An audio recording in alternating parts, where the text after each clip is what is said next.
Selamat pagi Miss Emi dan teman-teman semuanya. Kami dari grup Dream Sentosa Indonesia ingin menjelaskan beberapa poin singkat mengenai kenapa, apa, dan lain-lainnya pabrik kami tutup. Dan dalam pemaparan ini, grup kami ada Angelina Devi, Santi Sartika Ayu, Nimas Ratu, Satrio Adi Nugroho, dan Maria Ramliani. Poin berikutnya akan disampaikan oleh rekan saya. Dipersilakan. Baik, terima kasih. Di sini saya akan menjelaskan background tentang PT Dream Sentosa Indonesia. PT Dream Sentosa Indonesia mempunyai kontrak kerjasama dengan Nike yang disebarkan hampir di seluruh dunia. PT Dream Sentosa Indonesia ini terletak di Dusun Mangga Besar 2, Desa Walahar, Kecamatan Klari, Karawang, Jawa Barat, Indonesia.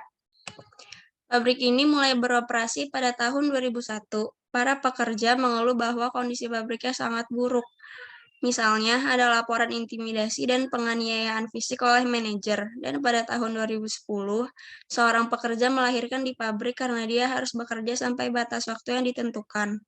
Pada 2016, pekerja membentuk serikat pekerja atau serikat buruh untuk mengatasi masalah ini. Pada 2018, pabrik tiba-tiba tutup permanen dan ada kemungkinan pindah ke Jawa Barat dikarenakan tingginya upah mengubah pasar kawasan industri di wilayah Karawang. Jumlah buruh yang terkena PHK adalah kurang lebih sebanyak 4.000 orang dengan gaji rata-rata karyawan adalah 3.850.000. Tidak ada yang dilakukan pihak pabrik untuk mendukung para pekerja yang terlantar. Selanjutnya.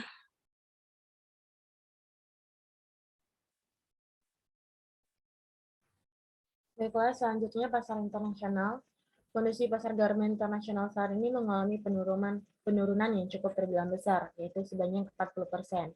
Ketua Umum Asosiasi Serat dan Benang Filamen Indonesia mengatakan sekitar 40% orderan di pasar ekspor menghilang akibat invasi di Amerika Serikat dan di negara-negara bagian Eropa.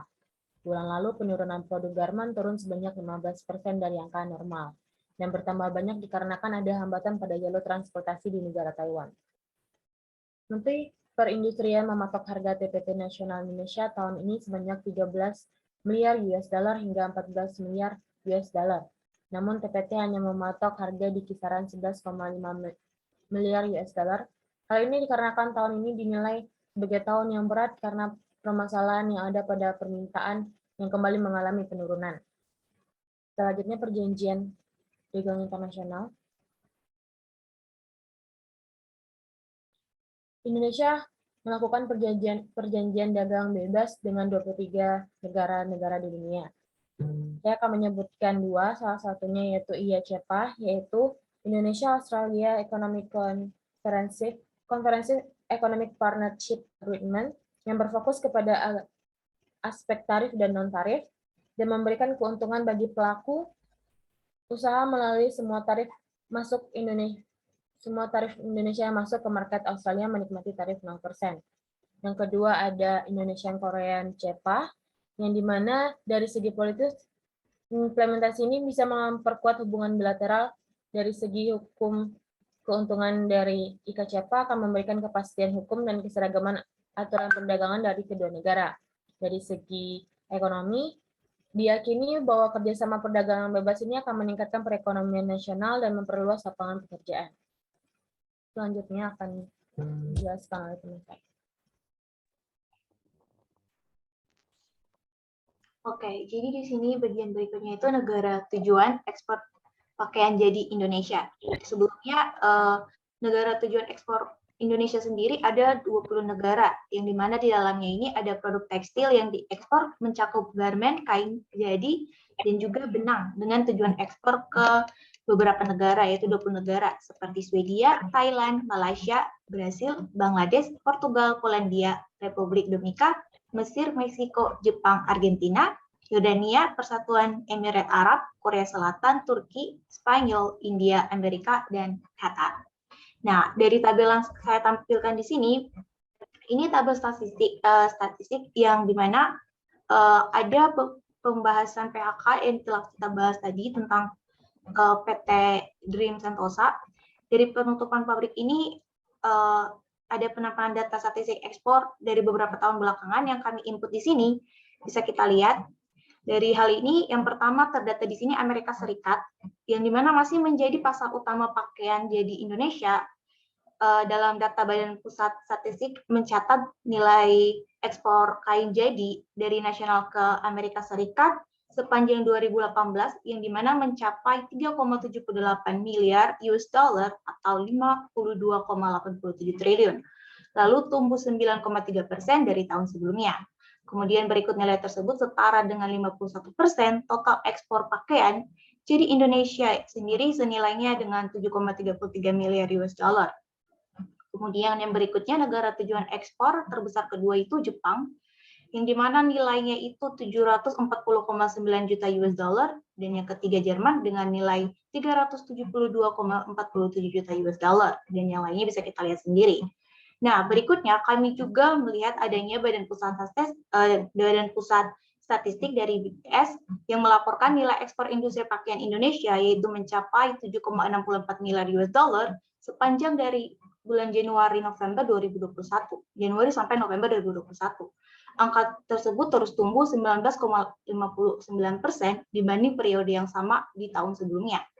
Kemudian di sini akan saya jelaskan sedikit ekspor pakaian jadi rajutan yang dimana tumbuh 44,06% menjadi 1,16 miliar US dollar, dan perlengkapan pakaian dari tekstil tumbuh yang itu ada 20,98% menjadi 205,24 juta US dollar.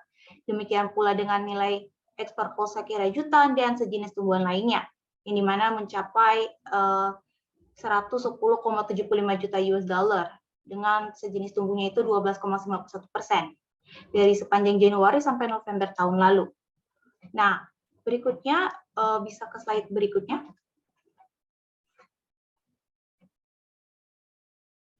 Berikutnya di sini ada supply chain intelligence about PT Dream Sentosa Indonesia.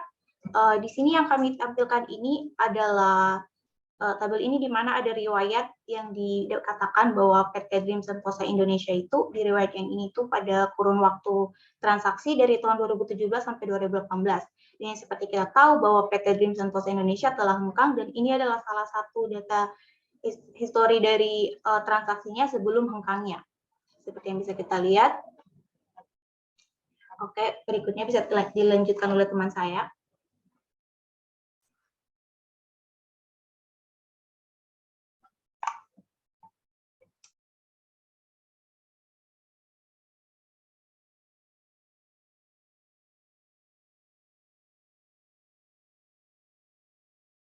Dipersilakan poin berikutnya.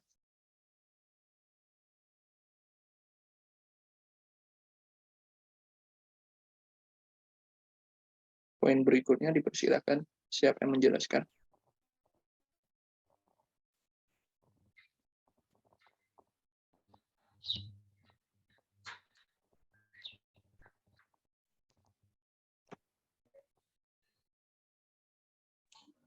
Saya akan melanjutkan mewakili teman saya. Bisa di slide.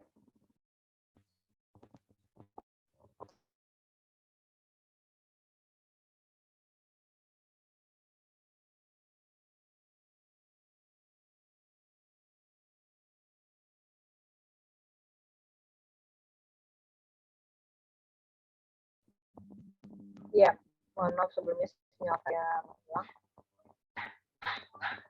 Baik, saya akan menjelaskan sedikit permasalahan yang terdapat di PT Dream Sentosa Indonesia ini. Yang pertama ada masalah eksternal. Masalah eksternal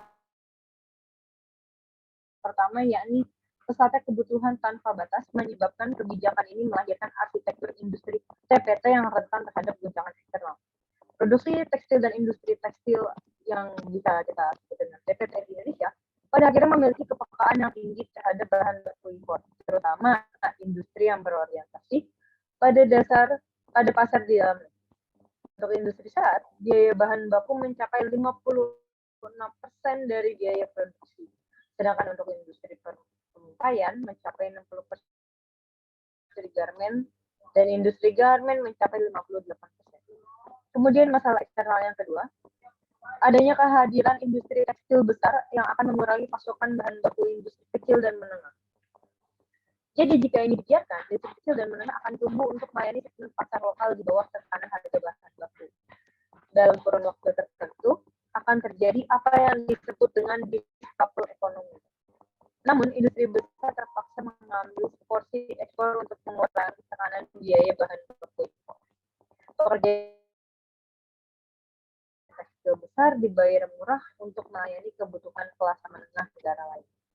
Di segmen lain, industri kecil dan menengah terpaksa berhadapan dengan produksi impor yang murah, yang menyerbu di tengah bahan baku yang semakin mendesak. Kasus dominasi produk tekstil, contoh nyatanya, yakni kasus dominasi produk tekstil Cina di pasar tanah. Kemudian saya akan melanjutkan dan membahas masalah internal. Masalah internal ini sendiri bisa dibilang sudah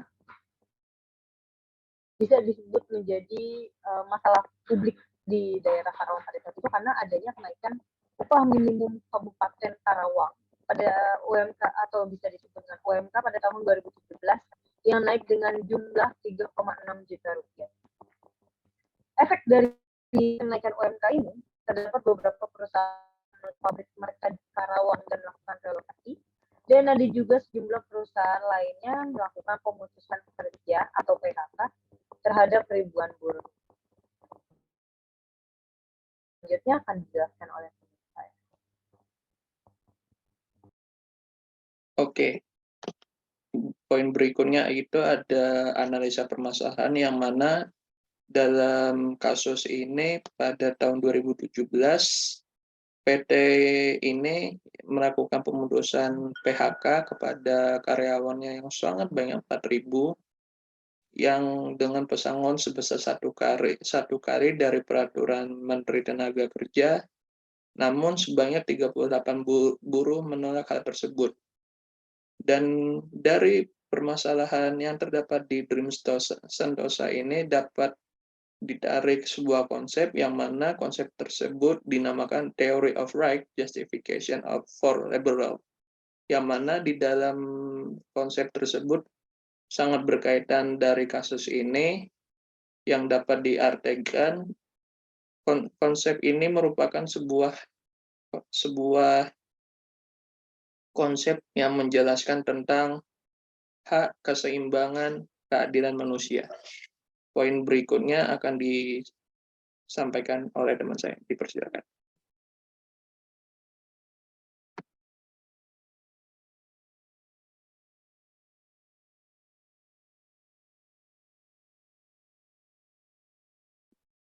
Dan kesimpulan yang dapat kita tarik dari kasus ini yaitu hengkangnya pabrik Dream Sentosa Indonesia dikarenakan direktur dan para jajaran tertingginya tidak mampu membayar ongkos sewa industri dan ongkos pabrik dan ongkos pekerjanya.